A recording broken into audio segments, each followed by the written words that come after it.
प्यारे बच्चों, मैं वीना रानी कंप्यूटर अध्यापक सरकारी सीनियर सैकेंडरी स्कूल रूड़े के कलां बरनाला ਵੱਲੋਂ ਸਾਰਿਆਂ ਨੂੰ ਪਿਆਰ ਭਰੀ ਸਤਿ ਸ਼੍ਰੀ ਅਕਾਲ। ਅੱਜ ਮੈਂ ਜਮਾਤ 10ਵੀਂ ਦੇ ਪਾਠ ਨੰਬਰ 4 ਵੈਬ ਡਿਵੈਲਪਮੈਂਟ ਦਾ ਇੱਕ ਬਹੁਤ ਹੀ ਮਹੱਤਵਪੂਰਨ ਟੌਪਿਕ ਆਫਲਾਈਨ ਅਤੇ ਆਨਲਾਈਨ ਟੈਸਟਿੰਗ ਬਾਰੇ ਤੁਹਾਡੇ ਨਾਲ ਆਪਣਾ ਉੱਤਰ ਸਾਂਝਾ ਕਰਾਂਗੀ।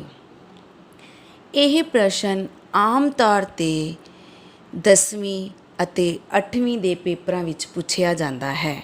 ਪ੍ਰਸ਼ਨ ਹੈ, ਆਫਲਾਈਨ ਅਤੇ ਆਨਲਾਈਨ ਟੈਸਟਿੰਗ ਵਿੱਚ ਕੀ ਅੰਤਰ ਹੈ? ਜਦੋਂ ਅਸੀਂ ਵੈੱਬਸਾਈਟ ਨੂੰ ਤਿਆਰ ਕਰ ਲੈਂਦੇ ਹਾਂ ਤਾਂ ਉਸ ਦੀ ਟੈਸਟਿੰਗ ਵੱਖ-ਵੱਖ ਤਰੀਕਿਆਂ ਨਾਲ ਕੀਤੀ ਜਾਂਦੀ ਹੈ। ਇਸ ਟੈਸਟਿੰਗ ਨੂੰ ਹੀ ਆਫਲਾਈਨ ਅਤੇ ਆਨਲਾਈਨ ਟੈਸਟਿੰਗ ਕਿਹਾ ਜਾਂਦਾ ਹੈ। ਪਹਿਲਾਂ ਅਸੀਂ ਆਫਲਾਈਨ ਟੈਸਟਿੰਗ ਬਾਰੇ ਪੜ੍ਹਾਂਗੇ। ਇਹ ਟੈਸਟ ਬਿਨਾਂ ਇੰਟਰਨੈਟ ਇਸਤੇਮਾਲ ਕੀਤਾ ਜਾਂਦਾ ਹੈ। ਜਿਵੇਂ ਕਿ ਸਾਨੂੰ ਪਤਾ ਹੀ ਹੈ, ਆਫਲਾਈਨ ਦਾ ਮੀਨਿੰਗ ਹੈ ਇੰਟਰਨੈਟ ਤੋਂ ਬਿਨਾਂ। ਇਸ ਤਰ੍ਹਾਂ ਜਦੋਂ ਅਸੀਂ ਆਪਣੀ ਵੈੱਬਸਾਈਟ ਨੂੰ ਬਿਨਾਂ ਇੰਟਰਨੈਟ ਦੇ ਚੈੱਕ ਕਰਦੇ ਹਾਂ ਤਾਂ ਉਸ ਨੂੰ ਆਫਲਾਈਨ ਟੈਸਟਿੰਗ ਕਿਹਾ ਜਾਂਦਾ ਹੈ।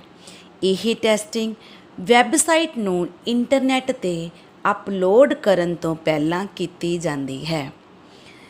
ਵੈੱਬਸਾਈਟ ਦਾ ਇਹ ਇੱਕ ਮਹੱਤਵਪੂਰਨ ਹਿੱਸਾ ਹੈ ਕਿ ਉਸ ਨੂੰ ਅਪਲੋਡ ਕਰਨ ਤੋਂ ਪਹਿਲਾਂ ਆਫਲਾਈਨ ਟੈਸਟ ਕੀਤਾ ਜਾਂਦਾ ਹੈ। ਆਫਲਾਈਨ ਟੈਸਟਿੰਗ ਸਾਈਟ ਦੀ ਦਿੱਖ ਅਤੇ ਹੋਰ ਕੰਟੈਂਟ ਜਿਵੇਂ ਕਿ ਲਿੰਕ, ਸ਼ਬਦਾਵਲੀ, ਦਿੱਖ, ਹੋਮ ਪੇਜ ਦੀ ਵਿਵਸਥਾ ਆਦਿ ਚੈੱਕ ਕਰਨ ਲਈ ਕੀਤੀ ਜਾਂਦੀ ਹੈ। ਇਸ ਤੋਂ ਭਾਵ ਹੈ ਕਿ ਇਸ ਟੈਸਟ ਵਿੱਚ ਇਹ ਦੇਖਿਆ ਜਾਂਦਾ ਹੈ ਕਿ ਜਿਹੜੇ ਲਿੰਕ ਤੁਸੀਂ ਆਪਣੀ ਵੈੱਬਸਾਈਟ ਵਿੱਚ ਪਾਏ ਹਨ, ਜਿਹੜੀ ਸ਼ਬਦਾਵਲੀ ਤੁਸੀਂ ਆਪਣੀ ਵੈੱਬਸਾਈਟ ਵਿੱਚ ਵਰਤੀ ਹੈ ਅਤੇ ਜਿਸ ਤਰ੍ਹਾਂ ਦਾ ਹੋਮ ਪੇਜ ਤੁਸੀਂ ਚਾਹੁੰਦੇ ਹੋ, ਕੀ ਉਹ ਉਸੇ ਤਰ੍ਹਾਂ ਹੀ ਦਿਖ ਰਿਹਾ ਹੈ? ਇਸ ਦੌਰਾਨ ਕੋਡਿੰਗ ਵਿੱਚ ਬਦਲਾਅ ਕੀਤਾ ਜਾ ਸਕਦਾ ਹੈ। ਆਫਲਾਈਨ ਟੈਸਟਿੰਗ ਕਰਦੇ ਸਮੇਂ ਜੇ ਸਾਨੂੰ ਕੋਈ ਗਲਤੀ ਜਾਂ ਕੋਈ ਤਰੁੱਟੀ ਦਿਖਦੀ ਹੈ ਤਾਂ ਅਸੀਂ ਉਸ ਨੂੰ ਬਦਲ ਸਕਦੇ ਹਾਂ। ਇਸ ਟੈਸਟਿੰਗ ਵਿੱਚ ਸਾਈਟ ਖੁੱਲ੍ਹਣ ਵਿੱਚ ਲੱਗਣ ਵਾਲਾ ਸਮਾਂ ਨਹੀਂ ਗਿਣਿਆ ਜਾਂਦਾ। ਜਿਵੇਂ ਕਿ ਆਪਾਂ ਨੂੰ ਪਤਾ ਹੀ ਹੈ, ਜਦੋਂ ਆਪਾਂ ਸਾਈਟ ਖੋਲ੍ਹਦੇ ਹਾਂ ਤਾਂ ਕੁਝ ਕੁ ਟਾਈਮ ਅਪਲੋਡ ਹੋਣ ਲੱਗੇ ਲੱਗਦਾ ਹੈ, ਪਰ ਜੇਕਰ ਅਸੀਂ ਵੈੱਬਸਾਈਟ ਦੀ ਆਫਲਾਈਨ ਟੈਸਟਿੰਗ ਕਰ ਰਹੇ ਹਾਂ ਤਾਂ ਅਸੀਂ ਸਾਈਟ ਦੇ ਖੁੱਲ੍ਹਣ ਦਾ ਸਮਾਂ ਨਹੀਂ ਗਿਣਾਂਗੇ। ਹੁਣ ਆਨਲਾਈਨ ਟੈਸਟਿੰਗ। ਇਹ ਟੈਸਟਿੰਗ ਆਫਲਾਈਨ ਟੈਸਟਿੰਗ ਦੇ ਬਿਲਕੁਲ ਅਗਲਾ ਪੁਆਇੰਟ ਹੈ। ਇਹ ਟੈਸਟਿੰਗ ਇੰਟਰਨੈਟ ਇਸਤੇਮਾਲ ਕਰਕੇ ਕੀਤੀ ਜਾਂਦੀ ਹੈ।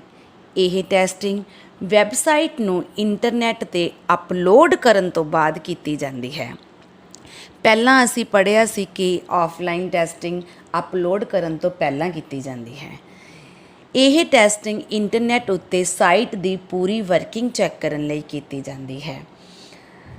ਸਾਈਟ ਅਪਲੋਡ ਕਰਨ ਤੋਂ ਬਾਅਦ ਵੀ ਜਦੋਂ ਅਸੀਂ ਟੈਸਟ ਕਰਦੇ ਹਾਂ, ਜਿਸ ਨੂੰ ਆਨਲਾਈਨ ਟੈਸਟਿੰਗ ਕਿਹਾ ਜਾਂਦਾ ਹੈ, ਉਸ ਦੌਰਾਨ ਵੀ ਇਹ ਚੈੱਕ ਕੀਤਾ ਜਾਂਦਾ ਹੈ ਕਿ ਅਸਲ ਵਿੱਚ ਸਾਈਟ ਸੱਚਮੁੱਚ ਉਹ ਕੰਮ ਕਰ ਰਹੀ ਹੈ, ਉਹ ਉਦੇਸ਼ ਪੂਰੇ ਕਰ ਰਹੀ ਹੈ ਜਿਸ ਲਈ ਇਹ ਬਣਾਈ ਗਈ ਹੈ। ਇਸ ਦੌਰਾਨ ਕੋਡਿੰਗ ਵਿੱਚ ਬਦਲਾਅ ਨਹੀਂ ਕੀਤਾ ਜਾ ਸਕਦਾ। ਜਿਵੇਂ ਅਸੀਂ ਆਫਲਾਈਨ ਟੈਸਟਿੰਗ ਵਿੱਚ ਜੇ ਕੋਈ ਤਰੁੱਟੀ ਮਿਲਦੀ ਹੈ ਤਾਂ ਕੋਡਿੰਗ ਵਿੱਚ ਬਦਲਾਅ ਕਰ ਸਕਦੇ ਹਾਂ, ਪਰ ਆਨਲਾਈਨ ਟੈਸਟਿੰਗ ਵਿੱਚ ਇਹ ਸੰਭਵ ਨਹੀਂ ਹੈ। ਇਸ ਟੈਸਟਿੰਗ ਵਿੱਚ ਸਾਈਟ ਖੁੱਲ੍ਹਣ ਵਿੱਚ ਲੱਗਣ ਵਾਲਾ ਸਮਾਂ ਗਿਣਿਆ ਜਾਂਦਾ ਹੈ। ਜਿਵੇਂ ਤੁਹਾਨੂੰ ਆਫਲਾਈਨ ਟੈਸਟਿੰਗ ਵਿੱਚ ਦੱਸਿਆ ਸੀ ਕਿ ਅਸੀਂ ਸਾਈਟ ਅਪਲੋਡ ਹੋਣ ਲੱਗੇ ਜਾਂ ਖੁੱਲ੍ਹਣ ਲੱਗੇ ਕਿੰਨਾ ਸਮਾਂ ਲੈਂਦੀ ਹੈ, ਉਹ ਅਸੀਂ ਆਫਲਾਈਨ ਟੈਸਟਿੰਗ ਵਿੱਚ ਨਹੀਂ ਚੈੱਕ ਕਰ ਸਕਦੇ। ਇਸ ਲਈ ਉਹ ਅਸੀਂ ਆਨਲਾਈਨ ਟੈਸਟਿੰਗ ਵਿੱਚ ਹੀ ਚੈੱਕ ਕਰ ਸਕਦੇ ਹਾਂ। ਇਸ ਨੂੰ ਕੁਇੱਕ ਰੀਕੈਪ ਵਿੱਚ ਅਸੀਂ ਇਸ ਤਰ੍ਹਾਂ ਪੜ੍ਹਾਂਗੇ। ਆਫਲਾਈਨ ਟੈਸਟਿੰਗ ਬਿਨਾਂ ਇੰਟਰਨੈਟ ਦੇ ਕੀਤੀ ਜਾਂਦੀ ਹੈ। ਆਨਲਾਈਨ ਟੈਸਟਿੰਗ ਇੰਟਰਨੈਟ ਦੁਆਰਾ ਕੀਤੀ ਜਾਂਦੀ ਹੈ। ਆਫਲਾਈਨ ਟੈਸਟਿੰਗ ਵੈੱਬਸਾਈਟ ਨੂੰ ਇੰਟਰਨੈੱਟ 'ਤੇ ਅਪਲੋਡ ਕਰਨ ਤੋਂ ਪਹਿਲਾਂ ਕੀਤੀ ਜਾਂਦੀ ਹੈ।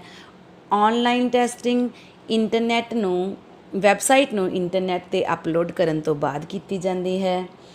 ਆਫਲਾਈਨ ਟੈਸਟਿੰਗ ਸਾਈਟ ਦੀ ਦਿੱਖ, ਹੋਰ ਕੰਟੈਂਟ ਜਿਵੇਂ ਲਿੰਕ, ਸ਼ਬਦਾਵਲੀ, ਦਿੱਖ, ਹੋਮ ਪੇਜ ਦੀ ਵਿਵਸਥਾ ਆਦਿ ਚੈੱਕ ਕਰਨ ਲਈ ਕੀਤੀ ਜਾਂਦੀ ਹੈ। ਔਨਲਾਈਨ ਟੈਸਟਿੰਗ ਵੈੱਬਸਾਈਟ ਦੀ ਪੂਰੀ ਵਰਕਿੰਗ ਚੈੱਕ ਕਰਨ ਲਈ ਕੀਤੀ ਜਾਂਦੀ ਹੈ। ਆਫਲਾਈਨ ਟੈਸਟਿੰਗ ਦੌਰਾਨ ਕੋਡਿੰਗ ਵਿੱਚ ਬਦਲਾਅ ਕੀਤਾ ਜਾ ਸਕਦਾ ਹੈ।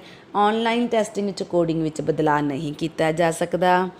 ਆਫਲਾਈਨ ਟੈਸਟਿੰਗ ਵਿੱਚ ਸਾਈਟ ਦੇ ਖੁੱਲ੍ਹਣ ਵਿੱਚ ਲੱਗਣ ਵਾਲਾ ਸਮਾਂ ਨਹੀਂ ਗਿਣਿਆ ਜਾਂਦਾ। ਔਨਲਾਈਨ ਟੈਸਟਿੰਗ ਵਿੱਚ ਸਾਈਟ ਦੇ ਖੁੱਲ੍ਹਣ ਵਿੱਚ ਲੱਗਣ ਵਾਲਾ ਸਮਾਂ ਗਿਣਿਆ ਜਾਂਦਾ ਹੈ ਜਾਂ ਮਾਪਿਆ ਜਾਂਦਾ ਹੈ। ਉਮੀਦ ਕਰਦੀ ਹਾਂ ਕਿ ਤੁਹਾਨੂੰ ਹੁਣ ਇਹ ਪ੍ਰਸ਼ਨ ਚੰਗੀ ਤਰ੍ਹਾਂ ਸਮਝ ਆ ਗਿਆ ਹੋਵੇਗਾ। ਧੰਨਵਾਦ।